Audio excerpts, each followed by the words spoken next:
Le damos la cordial bienvenida a nuestro segundo invitado, el doctor Osvaldo Moreno, consultor político. Vamos a hablar sobre la contrarreloj que tienen los candidatos en estas elecciones anticipadas. Doctor. Déjeme hacer una consulta. Doctor, usted es el profesor universitario. ¿Cómo ve este tema de un plagio de una tesis doctoral? Usted es doctor y usted ha dirigido algunas tesis, ha estado involucrado en eso. Bueno, yo soy candidato a doctor, estoy por defender la tesis doctoral. Mi tema de tesis es la incidencia del movimiento indígena del año 2019 al 21. ¿Y cuál es el proceso? ¿Cuál es el proceso que está llevando en estos momentos usted? Digo, tenemos un mensaje de la gente impresionada con este tema. Bueno, yo he dirigido tesis de maestría y pregrado. Bueno, el primer paso que hay en una tesis es obviamente tener el proyecto de tesis, ¿no? El proyecto de investigación, que plantea preguntas, que tiene un marco bibliográfico, etcétera, etcétera. Pero eso no solo es un trabajo del estudiante y del tutor, porque hay un tercer factor que en este caso es la casa de estudio.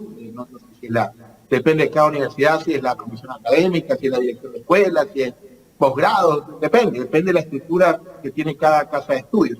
Pero en todo caso, una vez que está aprobado un proceso o un proyecto de tesis, inmediatamente, en este caso el estudiante, procede con el trabajo y el tutor, ojo con este tema, el tutor es básicamente una ayuda metodológica. El tutor no tiene responsabilidad de los contenidos porque esto de los software a veces son pagados, recién ahora existen estos software, etcétera, etcétera, etcétera. Entonces, yo quisiera hacer esta aclaración. El tutor tiene una responsabilidad única y exclusivamente metodológica. La responsabilidad ética, no sé si penal inclusive, es del estudiante en este caso, salvo que se pruebe, no sé, dolo, mala fe o que se contrató, digamos, la redacción de dicho documento, pero en todo caso la responsabilidad única y absoluta del estudiante. Por eso, en la mayoría de estudios de grado, de posgrado, hay una cláusula, hay una parte donde el estudiante hace el juramento o en este caso certifica un anexo, hay un anexo específico, así es, doctor. Y qué buena aclaración, se lo dijimos también a Priscila, ¿no? Porque probablemente con esto también salte un poco la casa de estudio, como usted dice, ¿no? Y bueno, pues habría que analizar ahí. Es lamentable, sí, ¿no? Y ahí decimos cómo está nuestro país, quién nos dirige. Sí, lamentablemente es solo un síntoma más de toda esta terrible tragedia nacional que estamos viviendo. Los valores pierden valor en este país. Necesitamos hombres valientes, efectivamente sí, con valores fundamentales para dirigir este país, dado a los diferentes casos de corrupción en que se ve envuelto nuestro país y nuestra sociedad. Y bueno, saltan a la palestra pública después de la muerte cruzada o la disolución de la Asamblea algunos rostros. Un rostro nuevo que en este momento se ha hecho tendencia, para bien, para mal, como quiera que lo puedan ver, pero está ahí. Tenemos al correísmo como tal, doctor, ahí puesto con su porcentaje de voto duro y otras opciones que aún no sabemos. ¿Quiénes cree usted que van a saltar de forma firme a la palestra electoral? Bueno, primero, una vez muchas gracias por la oportunidad de estar en este espacio, encantado como siempre de verla. Un saludo a su compañero. A ver, yo creo que hay que tener claridad un poco de lo atípica que es esta contienda, de lo atípica que es esta elección, de lo extraño que es poder hacer en 7 días campaña electoral, por ejemplo, ¿no? Y en estas circunstancias tan complicadas, yo creo que existen solo 2 fuerzas, o por lo menos una fuerza que está con la capacidad, con los equipos armados, digamos, con la máquina aceitada, después de haber obtenido triunfos en todo el Ecuador en el proceso seccional, que es el correísmo.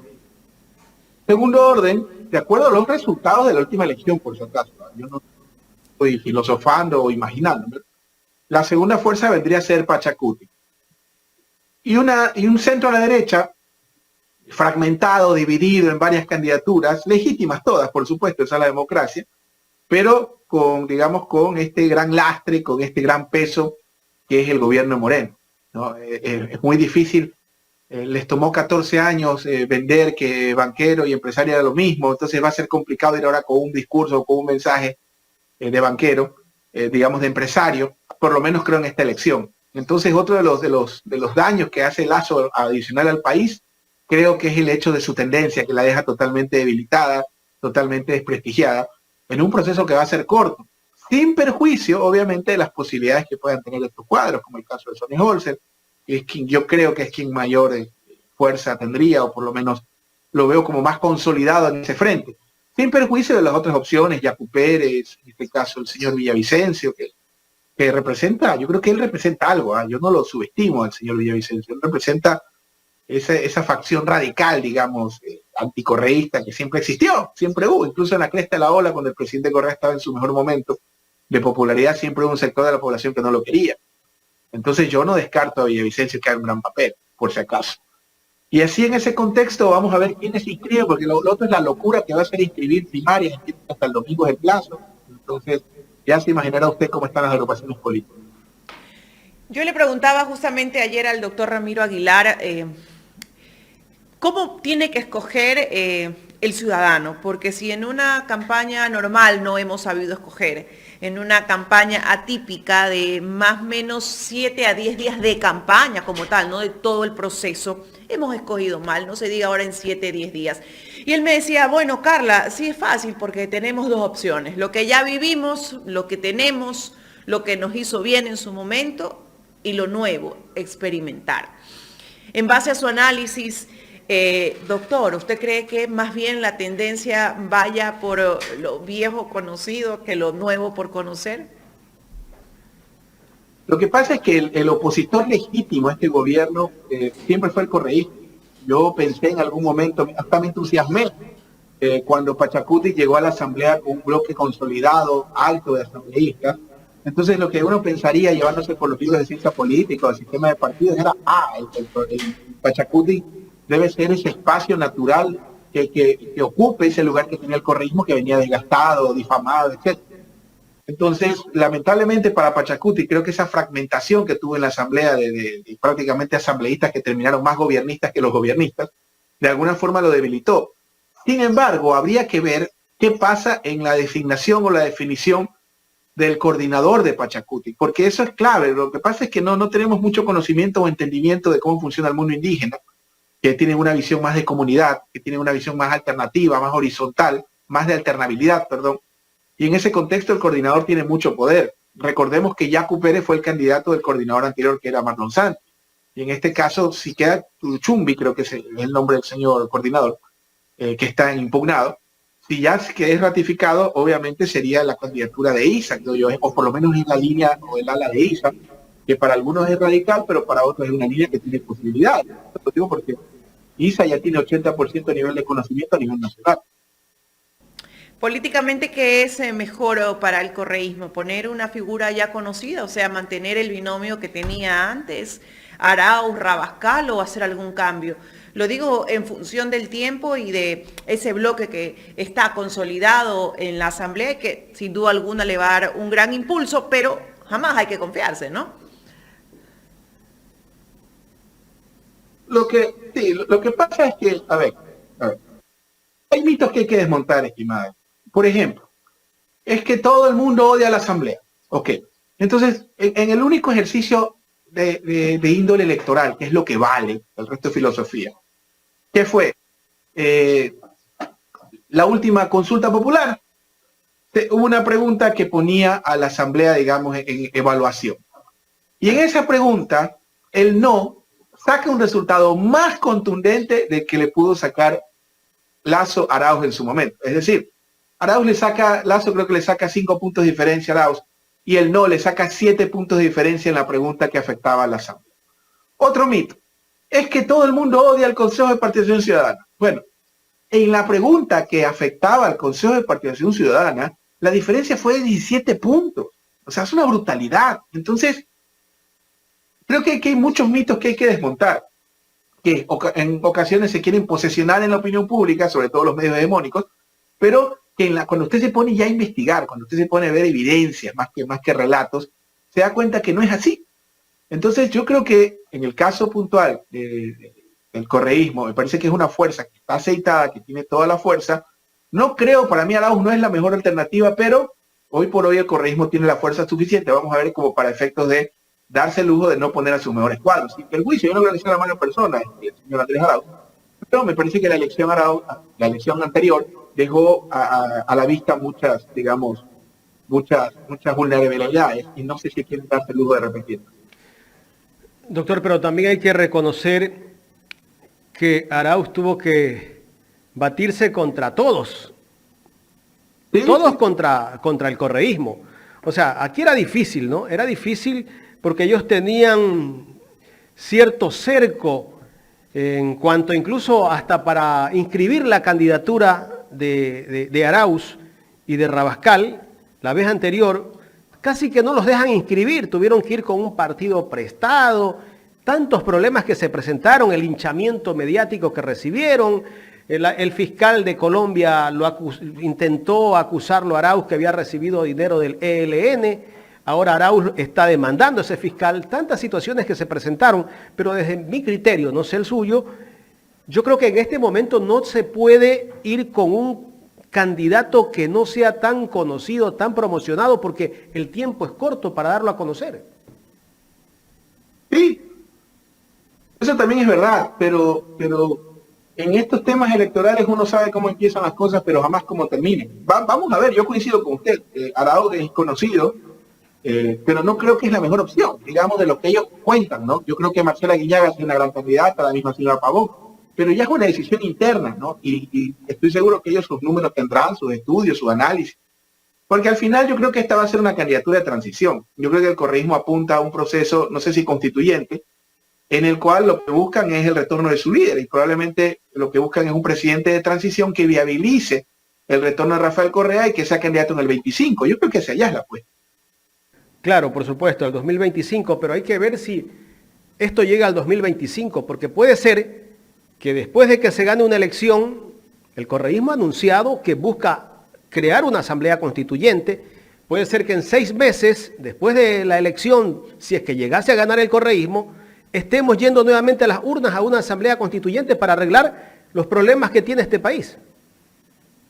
Le hago una aclaración, no solo una constituyente. Primero es el referéndum para la constituyente. Vamos en el orden cronológico. Digamos que se sienta Arauz, se me ocurre, ok, decreto 001, llamo a consulta en 3 meses. Lo más rápido, 4 meses. Ya, tienes primero una consulta para preguntarle a la gente si quiere constituyente. Una vez que la gente te dice que sí o que no, luego viene la elección de los constituyentes. Una vez que esos constituyentes se reúnen y sacan la constitución, viene la aprobación de la constitución en constituyente, de esos constituyentes. Y luego de eso, me imagino, viene otra elección. Y los tiempos no darán por lo menos en año y medio. O sea, todo va a apuntar al 25. Claro, bueno, ahí tiene razón, ¿no? Yo creo que aquí hay que ir contra reloj y no creo que le van a alcanzar los tiempos. Pero bueno, algo pueden... Se debe empezar de algo, me imagino. En este país pues se puede tostar granizo, mi querido amigo, o las vacas vuelan. Creo que Carlos Semena es extraordinario. Hay vacas voladoras. Recuerde que habían vacas voladoras en la época de los Reyes Torres. Carlos Julio Claro, él hablaba de las vacas voladoras. Carlos Julio Rosario hablaba de que en este país se puede tostar granizo. Este guayaquileño extraordinario. Fíjense usted, la gente no habla de eso. Hay 2 grandes guayaquileños, entre comillas, de las élites. El primero, José Joaquín de Olmedo, que luchó contra las mitas y los obrajes en Cádiz, a favor de los más desposeídos que eran los indígenas y los esclavos en aquel momento. Y luego Carlos Julio Rosemena, que en su faceta de legislador introdujo el 16º sueldo, que fue un sueldo que benefició a los trabajadores. Doctor, me quiero salir de contexto y después regresamos. Me gustaría tocar el tema de la muerte cruzada un poquito. El presidente de la República emitió el decreto de muerte cruzada porque supuestamente había conmoción interna en el país. Pero días después va a CNN, da una entrevista, él dice que firmó la muerte cruzada porque había un plan macabro, que primero iban contra él, luego contra la fiscal, luego contra el contralor, luego contra el procurador, pero bueno, que ese plan macabro venía desde el correísmo. ¿Cómo analizar estas situaciones que el presidente a veces nos pone entre que dice una cosa y después cambia, nos miente? Bueno, por suerte ya solo quedan 6 meses, pues no, porque el presidente como buen banquero nos regaló a 6 meses plazo de vida, pues no, diferido, pero con altísimos intereses, lamentablemente. Entonces, en ese contexto me parece que son parte de los exabruptos del presidente, de las fantasías, que yo creo que el menor problema es lo que dice el presidente, el mayor problema ha sido lo que ha hecho, y usted ya ve los resultados. Una ciudad de Guayaquil, que esto se le dio con dolor desde la tragedia, que el primer año de concluido el mandato del presidente estaba entre las 50 ciudades más peligrosas del planeta. A concluir su segundo año de mandato, Guayaquil entre las 24 ciudades más violentas del planeta. Mire, yo trabajo en Colombia, por ejemplo, en Cali, analizábamos con un cliente la situación actual de la seguridad en esta ciudad. Ellos estaban, cuando nosotros estábamos entre las 50, estaban en 25. Ahora en este momento han mejorado, ahora están 35 y nosotros estamos 24. Lamentablemente le dan una situación en la cual requerimos un jefe de Estado o una jefe de Estado. Ojalá una mujer fuera presidenta, me encantaría vivir para ver eso. ¿Ya? Necesitamos de suma urgencia en este momento en nuestro país un cambio en la conducción y sobre todo una política entre varias que sea de seguridad y que apele a crear una política pública que encamine en ese sentido al país a tener éxito, como ya lo logramos en alguna ocasión durante lo que yo califico el lustro seguro. Hay una etapa del año 16, 18 hasta el 19, que hay cifras aceptables en materia de seguridad, que estaban en la media de la región muy por debajo, que estaban compitiendo ya con Uruguay, que era el país más seguro de la región. Así que en ese contexto creo que hay que hablar de políticas públicas y ojalá quien venga no empiece con la lloradera de echarle la culpa al anterior, porque me parece patético eso que usted... Entiendo que la primera semana me expliques qué es lo que recibe, pero no puedes pasarte 4 años llorando o inventándote fantasías o teorías de conspiración que lamentablemente hay pobre gente que repite. De la política, de lo que se viene. Pero antes quiero saludar a Julia Proaño, que no me perdona, dice que ayer no la saludé. Sí la saludé, Julia. Gracias por su aporte al super chat. El próximo presidente de la República, ¿de qué tendencia ideológica podrá ser? Yo me encantaría que sea como era Getúlio Vargas, nacional desarrollista. Digamos, esa creo que es mi tendencia, ¿no? Nacional desarrollista. En todo caso, yo creo que la tendencia indudablemente tiene un valor, ya vemos lo que está pasando con la actual, ¿ya? Pero más allá de la tendencia, que obviamente es importante, es la contundencia en la ejecución de lo que nos plantea, ¿ya? Alguna vez un amigo quería aceptar un cargo público y le decía, no importa el nombre del cargo, sino el poder que te confiera la autoridad que te lo delega. ¿Sí? Entonces necesitamos un presidente, un jefe de Estado, que tenga primero un plan y lo más importante, el equipo. Ya vemos lo que pasó con Lazo, un gobierno lamentablemente obviamente con sus excepciones, como el mismo Calón, como Bernal, pero son CEOs, son relacionistas públicos, son gente fabulosa para cursos de networking, pero no son gente para el manejo del Estado. Porque ese es otro de los grandes problemas que creo que tiene la derecha en el Ecuador. Nunca presentó un plan de país, lo que ha presentado es un plan corporativo, casi parece claro, que te persigue para venderte su plan y una vez que te lo vende te das cuenta que es un desastre. Entonces, en ese contexto, yo creo que tenemos que apuntar a un jefe de Estado que tenga un plan claro, contundente y ejecutable. Entremos un poco a ver las posibilidades de los candidatos. ¿Podemos analizar eso, doctor? Lo que usted quiera podemos analizar. ¿Cómo lo ve usted a Villavicencio? Es la cuarta o quinta persona que me lo pregunta y le voy a responder exactamente lo mismo. Yo creo que hay un segmento de la población que no quiere al correísmo, ni un poquito. Afortunadamente digo porque el odio no creo que es positivo, o por lo menos que es detractora fuerte, no hablemos de odio, que existe. Y yo creo que Villavicencio no hay que descartarlo. Yo no descartaría a Villavicencio. No sé si con opciones sólidas, pero sí lo suficientemente fuerte para crear una plataforma a futuro. Así que ojo con Villavicencio. Yo creo que subestimarlo, y me parece que representa un sector de la población, lamentablemente es la democracia, que no quiere ni un poquito a determinada tendencia y que para que usted tenga un ejemplo, durante los mejores años de Rafael Correa siempre hubo un 20% que no lo quería. Bueno, hay un 20%, una base, digamos, de ese anticorreísmo que me parece que es fácil capitalizar para él por la forma en que se maneja. Ahora, entremos al otro candidato que también hablan que podría ser un outsider, Jan Topic. A ver, eso es muy del Ecuador, pues, ¿no? O sea, aquí ya hay tendencia un domingo en Twitter ya que es presidencial, sin perjuicio de poder analizar el perfil del señor Topic y quién lo apoya. A mí me preocupan ciertas cosas, ¿no? Él, lo escuché, habría que preguntárselo porque es pregunta, no afirmación. Él habla de que fue combatiente en Rusia, en Ucrania, en África, pero combatiente ¿para qué? Combatiente en qué frente, combatiente de qué forma, contratado, quisiera saberlo, ¿no? Adicional a eso, si en sus operaciones hubo daños colaterales, ¿cuántos niños fueron daños colaterales? Me gustaría saberlo, porque eso pasa en estas operaciones convencionales. Si es el caso, ¿no? Entonces, sí quisiera que eso esté claro, pero al margen de eso, todo candidato, llámese Topic, Juan o Pedro, tiene que entender que cuando entra a la cosa pública, su vida pasa el escrutinio ciudadano. Entonces hay muchas preguntas que hacerle al señor Topic, sin perjuicio, obviamente, de que es legítima su aspiración, pero yo creo que la elección se va a polarizar en la seguridad, pero no es el único tema. Habría que investigar a mayor profundidad qué otros temas están en la opinión pública. Yacu Pérez, doctor.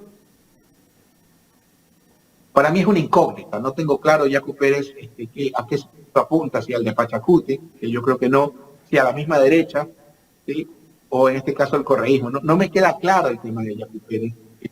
No es lo mismo haber corrido con Pachacuti, que venía con la fuerza de octubre del 19, que hacerlo ahora. Entonces, para mí es una incógnita, pero está ahí, la tuvo muy cerca, de hecho, estuvo un mes casi, estuvo en segunda vuelta.